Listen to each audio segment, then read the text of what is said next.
lack of confidence. Even though she is the least physically active of the Eisenstadt siblings, Gladys, with her telephone, drives the action of this story. In a way I am still trying to fathom, Gladys is its protagonist. When I was briefing my brother-in-law on his new family and told him that Gladys had not left the house since the Nixon administration, he said, "You mean mostly she stays in the house, but now and then she leaves the house to go to the store?" I said, "I mean mostly she stays in her room, but now and then she leaves her room to go to the bathroom." As I mentioned, my aunt's room, for reasons I still do not understand, is kept as cold as a meat locker. To this day, if we are in a movie theater or a mall where the AC is really cranking, my brother will say, "It's like Aunt Gladys's room, it's so cold in here," by which we know him to mean more than just the temperature. Gladys's room is where my brother, Stephen, learned the nature of things. Once a week, before I was born, my brother and sister were taken to Flatbush to visit their grandparents, aunts, and cousins. There was an ancient form of primogeniture at play in the family. As the son of the oldest son, Cousin Jeffrey was golden. One week, Grandma Betty decided that a grandchild would, for no particular reason, have a party thrown in his or her honor, complete with cake and gifts. While standing in my aunt's room, Betty wrote the names on a slip of paper and dropped the slips in a hat. A winner was drawn: Jeffrey. Since Jeffrey seemed to win many such contests, my brother grew suspicious. When he picked up the hat, Betty said, "Don't look." Unfolding the slips, he had the great early shock of his life. Every ballot was marked Jeffrey. Later, when my brother refused to follow some instruction, Ben led him upstairs and spanked him. A grandfather who spanks. Ending, for my brother, the sweet ignorance of childhood. In 1995, when my grandfather collapsed in the hospital, the first relative on the scene was my brother. In a nice twist of fate, Stephen found himself charged with making life and death decisions for the man who had helped him recognize the unfairness of the world. And the winner is Jeffrey. In the months following Ben's collapse, the family battle moved into its titanic phase, with Ben shuffling from doctor to doctor and everything up for grabs: the money, the legacy, and the story itself. When Grandma Betty died, I found out that my mother had lost this battle and that she and all of her children had been written out of the will.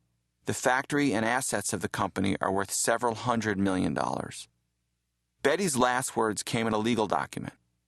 "I hereby record that I have made no provision under this will for my daughter Ellen and any of Ellen's issue for reasons I deem sufficient." Her issue? It was like being called discharge or refuse or excrement. She swallowed a dime, but it came out in the issue. So fate has placed me in the ideal storytelling position, the youngest son of the once favorite daughter.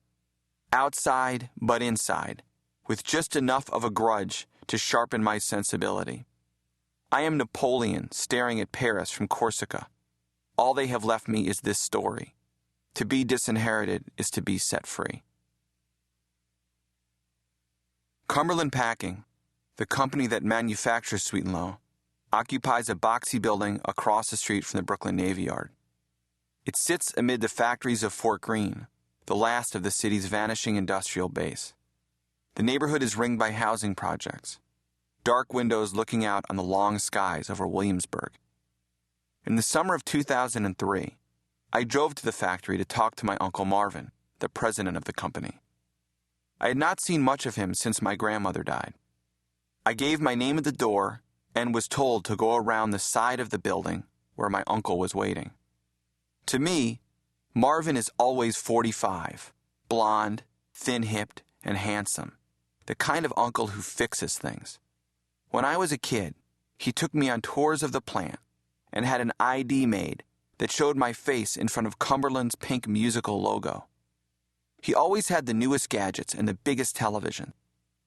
When he was a block from his car, he'd press a button and the trunk would pop open. It was a convertible. I would sit in back as the storefronts of Brooklyn whistled by. Even into his 60s, Marvin was as peppy as a camp counselor. Now, as I shook his hand and followed him inside, he seemed slower, and sadder. He had a tremor in his voice and a shuffle in his step. Uncle Marvelous had gotten old. Marvin led me to his office. It's cramped, with the kind of drop ceiling you can fling pencils into. One wall is covered with photographs. By following these, you can watch Marvin age, face fill out, eyes deepen, children arrive. Some of the pictures go back to the 1950s. Marvin in sepia tone, trim and tan, like a memory of Coney Island. He smiles in others, puts his arm around his wife, my beautiful Aunt Barbara, or holds his kids on his back. None of the pictures was taken less than 5 or 10 years ago, maybe when the scandal broke. It's as if he just shut off the camera and stopped recording.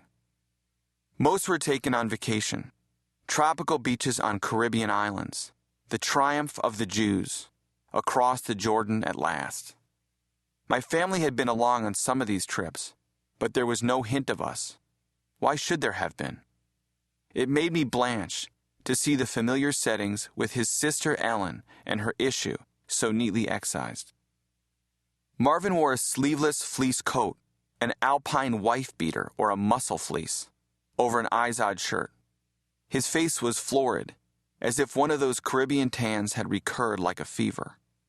He said he had been prescribed a pill for failing memory, but told me he forgets to take it. He does remember that he forgets, which struck me as suspicious. An aquarium is built into one of his walls. It was once a saltwater tank, schools of tropical fish as gaudy as muscle cars, amid a world of colored gravel and faux seaweed, a vibrant seascape that is degraded into an acid pond. The fish died in the course of a single season some years ago, one of those strange kills that can decimate a closed system. I learned about it while reading the court papers. A defense attorney wanted to know why Marvin had asked Cumberland's controller and chief financial officer, Gil Medeiros, to clean out the tank. Unfortunately, yes, there was one incident where there were saltwater fish, which are very delicate, and all the fish were dying, Marvin testified. I felt so terrible. I remembered telling Gil to cover the tank so I couldn't see the fish die. Marvin asked why I had come. I told him about the book I wanted to write. It would be about Ben and Betty and the factory, and Brooklyn, and the waterfront, and the Second World War, and Betty's brother Abraham, who died in the Philippines and won the Purple Heart and the Silver Star, and Bubba, Betty's mother, who tried to jump off the roof of her Brooklyn apartment house, and the diner where Ben first worked, and the diner across from the Navy Yard, where Ben invented the sugar packet and Sweet and Low. And it would be about the history of sugar, which is the history of the West, and how Sweet and Low is part of that history, and about dieting, and fat people, and packing, and the saccharine ban that almost wiped out the company, and Equal, and Splenda, the whole epic of uncles and aunts, Gladys in her bed, and my father and mother, and Ira, and the will, and the lawsuit my parents threatened to bring, and how my brother went with a lawyer and a stenographer and a videographer into the dark bedroom in Flatbush to depose my aunt, and how, during a break in that testimony, my brother asked Gladys if the pizza place where he used to eat as a kid, where the pizza was so greasy and delicious, was still in business, and the scandal, and the kickbacks, and the raid by the feds, and always the factory sitting on the waterfront, smoke rising from its chimneys, millions and millions of pink packets pouring off its belts. That is, I got carried away, and threw my arms around, and made boasts for the book. And if Marvin would help me, great. And if not, not. And as I spoke, he grew more and more florid. Then at last he spoke. It was a shout that had collapsed on itself. What might be left of a Bobby Knight harangue after that harangue had passed through a black hole. He said, "You do what you want. I just don't want you to make my mother and father look bad." He said, "Your mother wanted to get the money away from Gladys." He said, "I don't know what your father has against me." He said, "I agreed to talk to you only because it was you, and Barbara and I always liked you. But if your brother or father had called, forget it." I said, "My brother or father would never have called." He said, "I will help you, but I want you to let me proofread whatever you write." I said, "No." I said, "Look."